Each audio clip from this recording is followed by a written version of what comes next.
Madame, Monsieur, bonjour. Nous allons maintenant procéder à l'explication de la création d'un compte personnalisé. Vous êtes sur la page principale, la home page du site, et vous avez une série de menus supérieurs qui vous sont proposés, dont un qui contient des éléments plus personnels qui s'appelle Mon compte, dans lequel vous avez une série de sous-rubriques et notamment une qui s'appelle Mes coordonnées. C'est là qu'il faut cliquer pour accéder à la page de création de compte. Il existe un autre moyen d'y accéder, un petit raccourci dans ce qu'on appelle la zone login, avec un lien qui s'appelle créer un compte, qui permet d'accéder exactement à la même page sur laquelle nous voyons apparaître toutes les mentions à remplir. À noter que la première chose qui vous est demandée est de définir si vous êtes un particulier ou une entreprise. Vous devez faire votre choix. Notez qu'une fois que ce choix est posé, il n'est plus modifiable. Nous prenons l'hypothèse d'un particulier et nous allons donc compléter les données. D'abord, compléter le titre, monsieur, et puis le nom, Dupont, et le prénom. Ici, nous allons choisir Jean, l'adresse rue de la Gare, numéro 4, à 5000 Namur. Voilà.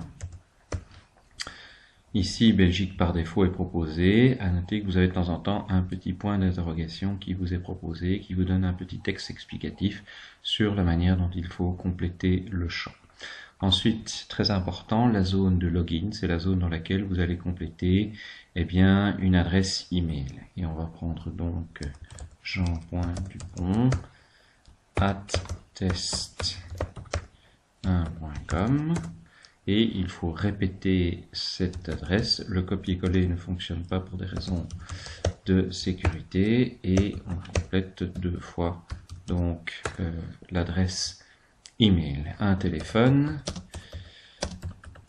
voilà, et un GSM qui peut s'avérer fort utile pour les livraisons. Voilà, une date de naissance éventuellement, 31 du 12 1972, et un mot de passe. C'est comme pour la zone login, il faut compléter le mot de passe deux fois. On choisit et il est indiqué qu'il faut au minimum 6 caractères. Je répète, deuxième fois mon mot de passe. J'ai donc complété tous les champs et notamment tous les champs obligatoires qui sont indiqués donc avec une astérisque ici. Il me reste alors à valider mes coordonnées. Voilà qui est fait et lorsque vous avez cliqué sur valider, votre compte à ce moment-là a été créé comme on vient de le voir. La partie droite de l'écran contient une autre information intéressante qui est l'adresse de livraison. Dans le cas présent, nous avons supposé que nous choisissions l'adresse de livraison identique à l'adresse de facturation. Vous pourriez souhaiter encoder une adresse différente pour la livraison. À ce moment-là, il vous faut cliquer sur le menu déroulant afin d'accéder à la possibilité nouvelle adresse. À ce moment-là, des champs vous ont proposé que vous devez compléter. Nous n'allons pas le faire dans le cas présent, mais sachez-le que vous pouvez compléter ces informations, ensuite valider les coordonnées, et ensuite il est possible, une adresse supplémentaire entrée, si par la suite vous vouliez la supprimer, il est possible de supprimer les adresses complémentaires qui ont été encodées. Voilà, donc Monsieur Jean Dupont maintenant est donc bien logué, on est donc bien logué sur le site et nous allons maintenant revenir à la page principale. Voilà.